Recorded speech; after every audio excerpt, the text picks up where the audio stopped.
the topic of today's video. As always, whatever I talk about, it comes from my many years of experience coaching men.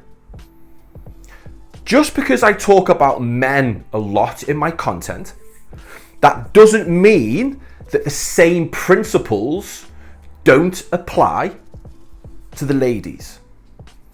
I simply use my experience as a man because in all of my 45 years, I've never been a woman, so I can just speak as a man. I know that some of you watch these videos and you feel the need, you feel triggered by the fact that I mention men, and you put in the comments, women too, which is absolutely fine. I'm not forgetting about you and I'm not talking to you. I'm just coming at you from my years of experience. In fact, 45 years I have been a male of the species. I was going to say, I feel like I'm an authority on it. However, someone commented last week saying that I am not an authority because an authority is, this is a lady from Canada, an authority is a teacher, a politician, a policeman.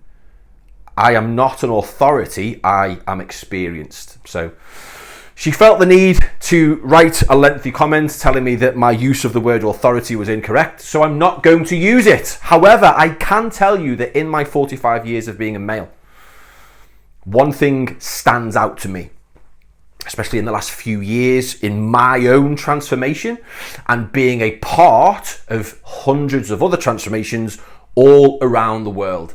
There is one thing that prohibits, stops, keeps men from getting to where they want to be. It stops them dead in their tracks. It's the fear, it's the thought.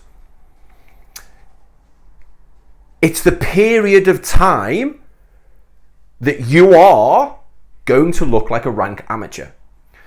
Whenever you are undertaking something new, whenever it's your first step on a brand new journey, when you're trying to learn a new skill, where you're trying to just be a better person, there's going to be that weird phase where you look like you don't know what you're doing. You look like an amateur. You look like you're unexperienced. And it's that weird phase, it's that weird period that literally stops men progressing. They will come into a new endeavor with absolute gusto. They're so keen, they're so motivated, they've got so much willpower, they want to get it done. And the second they feel like, the story that they tell themselves, the second they feel like other people are judging them because they are not knowledgeable. Remember, a big part of the masculine energy is problem solving. It's leadership. It's knowing the answers to every single problem. And that's where the masculine energy really does kick you in the swingers, because I'm going to let you into a secret. You don't know everything. And that's okay. We're not supposed to know everything. We are supposed to be good at some things and bad at others.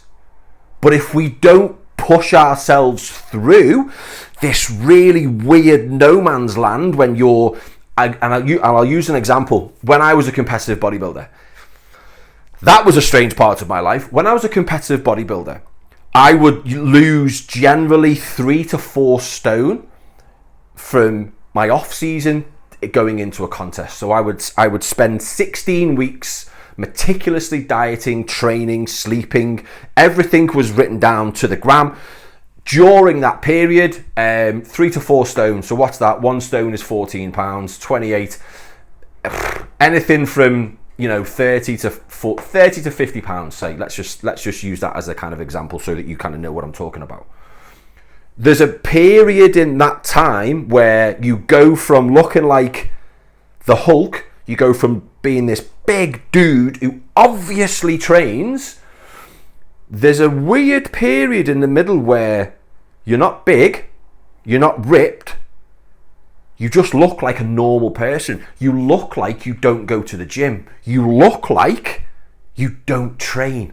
You just look like you're physically fit. But you don't look like a bodybuilder. And if that's where your identity lies, if you are a bodybuilder, you go through this weird bit And if you can't get past that bit, because it doesn't last long, it only lasts probably three or 4 weeks, probably not even that.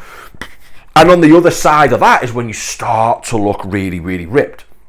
So if you imagine that weird no man's land, if you were to put it in your own particular goals, whatever it is that you're looking to achieve, you're going to have to go through that bit where you don't look like you know what you're doing. And for most men, that kills them. That kills them. They feel like, let's use the gym as an example. They feel like everybody's looking at them. They feel like everybody's sniggering. The reality is no one is, because no one cares. No one is bothered. But it doesn't matter what you're doing. If you're trying to get good at something, the first time you hit a golf ball, you were probably awful at it. If you were trying to learn to play the guitar, you can't just pick up a guitar and expect to be playing like Jimi Hendrix. There's going to be a bit where you're going to sound like a cat being strangled. If you let's bring it back to sex. The first time you had sex, the first few times you had sex, you were 100% awful at it. You were terrible. But with practice, with experience, you got better and better. And well, most of us did. You might not have done, and I'm sorry about that. But what I'm trying to say, keep going. Persevere. If you are on the right path, getting through this horrible, uncomfortable, testing, weird part of your life, on the other side is glory. On the other side of discomfort and embarrassment is wondrous things. Hopefully, that's given you something to think about. Maybe you're in that weird situation yourself. Maybe you've just embarked on your fitness journey and all the weights feel weird and the movements don't feel right and the food doesn't taste as good and you're not liking what you're seeing. Stick with it. Persevere.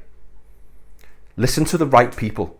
Implement ruthlessly the correct advice. Exercise, flex your delayed gratification muscle. Anything good, anything that you want that's going to massively change your life, it's not going to happen overnight. Hopefully that's helped. Hopefully that's given you just a little bit something to think about, something to cling on to. I hope it has. Everything that I say, everything that I do, everything that I put out directly to you is designed to help you. I'm going to go. I've enjoyed today. Have a wonderful day.